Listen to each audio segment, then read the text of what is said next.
Hello guys, welcome to the channel. Bob here, and I don't really have a huge amount for you today. I guess it's probably going to be a bit of like a who's that over there?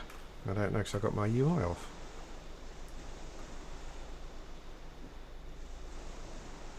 Tala Liffle. Okay, this is just going to be a bit of a, what do we call it? Like a bit of an atmospheric video today, just sort of soaking up some of Noraf. I'm just finishing off with this camp here. I'm not sure if I mentioned it before, but it's funny that your mouse cursor seems to move around a bit weirdly when you don't have the UI on. I'm not sure if this camp appeared in my guide for this level range, but it's really good. I mean, I came here at level 12. You can pull these two singularly by pulling the bandit at the back, and then you at level 12 you're probably going to get like three. There's three here that will come. It may be a bit difficult. I mean I'm pretty twinked. I know I say pretty twinked. A lot of you guys, like you twink shamans, probably coming in with fungi tunics and stuff. So you're not going to have any problems. But this is a pretty good camp. You can get these two, then you'll get three for a while, and then once you level up, you'll get two. Yeah, but this is quite a good camp. I've just dinged 15 here, and I'm still getting some XP, but it's kind of slowed down a bit. So what I'm going to do is move over to well, I'm going to head this way first of all. Let's cast a spell. I'm playing Rune today. What do we want? We want a bit of levitate here, I think, probably. I'm going to head over and probably do some wisps in the Karanas and turn them into the gypsy camp, because wisps are pretty good. Essentially what I mean, I normally, before I get bored, I normally kind of make about 200 or 300 plat from wisps, greater lightstones and lightstones. You get some good XP as well. But what's handy about them is the fact that you get like a nice buffer. Let's turn the old UI off. You get a nice buffer from a plat point of view, just to get the spells for your next few spell levels. So that's pretty good. Lake Raft is interesting. I find it quite interesting because it was the Raft Council, I think it was. We've got some more bandits up here, haven't we? Orcs over here. Yeah, the Raft Council was destroyed. Although I think they kind of keep coming back. But they were initially destroyed by, I think, the Ogres and Ralos Sek. And yeah, so that's quite interesting lore-wise. I kind of keep meaning to read more on the old lore side of things, and I will. But yeah, interesting zone. I think there was. I'm not sure if this area was created by some sort of cataclysm that happened. Maybe linked to the Raft Council being destroyed. But yeah, it's an interesting zone, and it's weird because you've kind of got. And I'll talk about this a bit more actually when we change zone. We've got some guards up here. There's a free spawn. They're kind of red and yellow.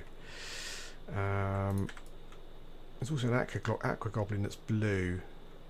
Yeah, red and yellow. That's a difficult spawn, that free spawn. Even when you're twinked, I think you're going to have a hard time there. What I was going to look at was the gnolls here, but they seem to have. Yeah, these gnolls seem to have greened out as well. I think if I came back at night, then probably there'd be some blues, or maybe higher. There seems to be a bit of quite a big level discrepancy between the two. Nothing here, is there? No, there's a gnoll embalmer is yellow. Yeah, so the standard gnolls are kind of green. There's a shaman there. Yeah, the standard gnolls are kind of green, and then the undead and some of the casters seem to be yellow. So that's not suitable. But yeah, the Raft is Lake Raft, like Raft Mountains, is a strange old zone. What's interesting about the zones, when you kind of look at them from a design point of view and a layout point of view, is that it's clear that it's difficult to keep some kind of logic or continuity to zones, because you're trying to cater probably to different players playing different factions. So it's quite difficult when you're laying things out. You know, it's quite difficult as an ogre or a troll actually, because you from a point of view of actually just kind of buying and selling stuff. So I'm in the Karanas now, and the nearest place, unless I went back to Raft Mountains where the gypsies are. The only other place I can probably buy and sell the gypsies in North Karana. So yeah, so it's quite difficult in that regard. I'm kind of okay, that's fine. The centaurs are indifferent. I think the aviacs are threatening, so I would just need to avoid the aviacs basically. I should remember that. I've been in South Karana so many times. Elephants are still red. I'm level 15. Just got level 15. We'll get away from the aviacs as quickly as we can. I think probably. I haven't got Invis yet. I think I get that at 19, unless I've made a mistake and forgot to buy it. But so Knoll threatening. He's green. Yeah. So back onto the whole zone thing. You know, it's funny when you look at like, if we just take Lake Raff as an example, because it's kind of like it's like a bit of its own kind of environment or biome. You know, it's a strange zone the way it's designed. But the thing I find with it is that it's many zones is that you get like you've got a group. There's an island in the middle with a group of humans on there. You got a group of gnolls at one end. That's the South Karana end. At the Raft Mountain end, you've got some bandits, you've got some ogres, you've got some orcs in there. You've got some. I think you've got some high-level human mages. There's a ranger hut. You've got some aviacs and stuff. So it's quite. None of that really makes sense from a kind of like a logical point of view, or maybe it does. You know, maybe in these zones when something happens, maybe in that zone particularly there was some sort of cataclysm that caused the you know, the crater, the water, almost like a sea of its own. I guess we'd call it a big lake, maybe, as it's called Lake Raff. I guess that makes sense. Yeah, but it's interesting to kind of think about the layout, and there's lots of different races of mobs in there, all with their own little sort of bit, you know, and obviously, I mean, back in the day when this was made, even now things can't be dynamic. You know, where the Knoll faction might go and attack the orcs and wipe them out at some point, and then maybe some more orcs come in and whatnot. That would all. I always thought that would be a really cool thing in. Oh, Levitate's wearing off quite quickly actually. But I'm low level, so it's probably. Yeah, not just not particularly long. Yeah, so I kind of lost my train of thought there. But I was saying about the zones, and it's weird, you know. It's I always kind of thought that would be the next kind of evolution in MMOs, where you basically had dynamic zones, basically where one faction would maybe push the other one back, and then vice versa, and other factions may come in and try and take over the areas. But it's a strange zone when you're looking at creating an MMO and you've got static zones. You quite often kind of place mobs like Lake Raff, really, where you've got different factions. And it's weird because you've got like a faction of bandits and a faction of gnolls, and you kind of think to yourself, well, why didn't they just take out the aviacs and the orcs and just make it seem more logical? So there are two factions there, maybe warring. But to find all the different factions is quite weird, and it's it'd be quite interesting to sort of to know what the thinking was behind that. Is it diversity? You know, do they just want to make it fairly diverse, different types of mobs to fight? There aren't many casters there apart from the gnolls particularly. But just very interesting, and you can see that around many zones. Raft Mountains again is a perfect example. It's a really strange zone. And I'll probably have a look around that at some point, because there's some interesting blocks, some interesting areas of things that kind of almost make no sense, and you think to yourself, well, maybe that was gonna. And some of them are just incidental lore things, which is brilliant. I mean, that's what I really like about the game, is that there is a huge amount of just things dotted around that on the face of it, when you're playing the game, make no sense because they serve no purpose for you as the player. But they're just kind of lore things, you know. They're just things that. Where's the bridge? Do I need to go? I think I need to go this way. I think it's over this hill.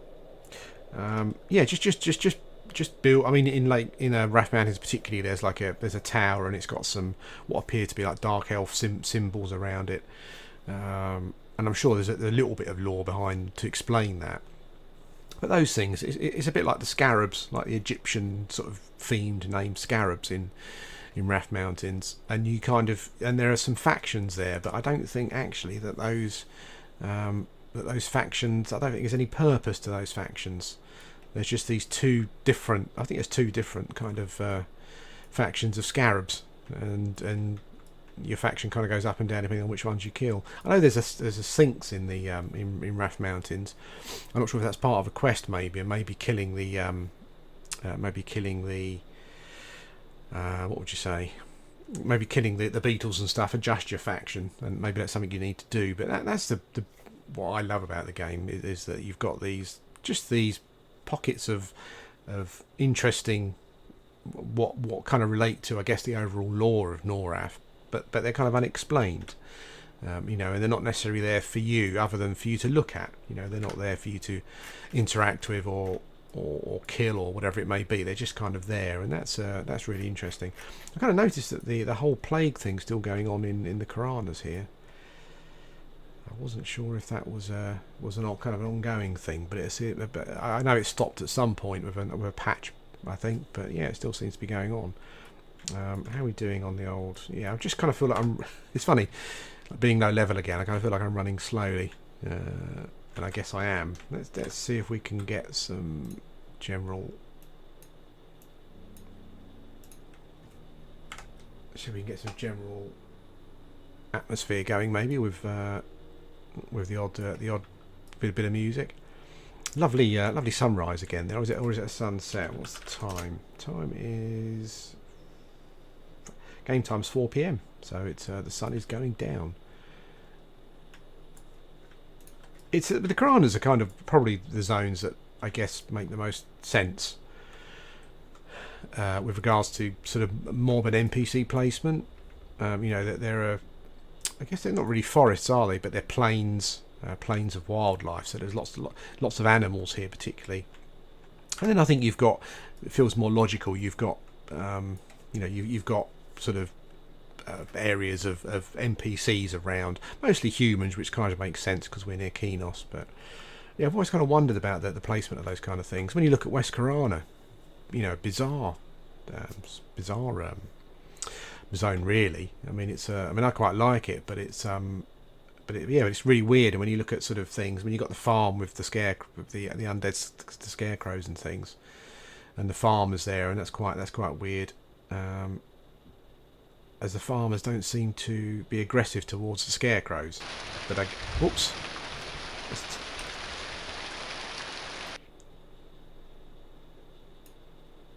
Quite hefty rain sound there, but now it's gone down. Okay, we'll leave it at that. Yeah, but the thing like West Karana, and then you got like the group of ogres, and you get some ogre shaman there, and it's really really weird. Here we go, perfect example. We've got like an undead camp, which appeared to be. I'm not sure if these would have been. What would these have been? I kind of want to say like some catapults or something. Clearly like a defensive. You've got a flag here with a mark on. I'm not sure whose mark that is. I probably should have looked at the lore first. Yeah, but you got some fortifications here, and you got some undead. And there's a Knoll Yeoman. Yeah, I've seen him plenty of times before. A couple of them here. And I think the Knoll Yeoman, I'm not sure, I don't think I've seen them anywhere else before, so they're probably maybe exclusive to this particular area. Skeletal Soldier. I need to look into this area because it's quite interesting. Maybe some sort of reason for the fact that they've got skeletal soldiers. Obviously there was a battle here, and these are resurrected. Sort of resurrected soldiers as part of whatever it was that was going on. Quite interesting. So I am now. Where am I now? Have I kind of completely made a big boo-boo? Let me check. I'm in West Karana, which I kind of didn't want to be. It's exactly right. I want to be North Karana. I want to be hunting wisps, don't I think. So I need to go back. Yeah.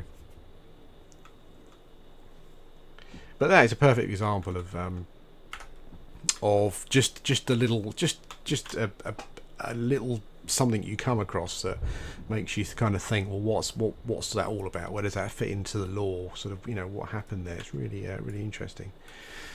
And it's brilliant. That's what I love about the game. I would probably level a lot quicker than I do actually if I didn't spend so much time running around and just stopping at. Oh, excuse me. Oh, I didn't run around just stopping at things and looking at them. It's quite weird. So this is North Grana, so this is where I want to be for the wisps, essentially. So we will need to wisps and I think probably the odd rabid griffon, even con. I'll probably avoid that. I think I kind of wanted to come here when the wisps were still giving XP, but I'm not sure if they are anymore. I think they'll probably be. They may give me some greeny XP. There's a couple of big. There's a griffin over there, a rabid one. That's frustrating. God damn it. There's loads around. There's another one. There's two. Okay, so I'm going to have to be careful here. I'm not too far from the West Grana zone line, so it's not too bad. Let's see how we deal with this griffon. There you go. But as you see, like there's a, I guess what you would call a couple of sort of farm bars. No, a farm here though, particularly. But yeah, again, a little plot of NPCs that just kind of add a bit of flavour to what you're doing. And I guess that's kind of what it's mostly all about. It's about adding a bit of flavour, I guess, to the world. And it's great. I mean, it's brilliant. You know, it really shows how creative and just downright awesome the developers were for this kind of thing.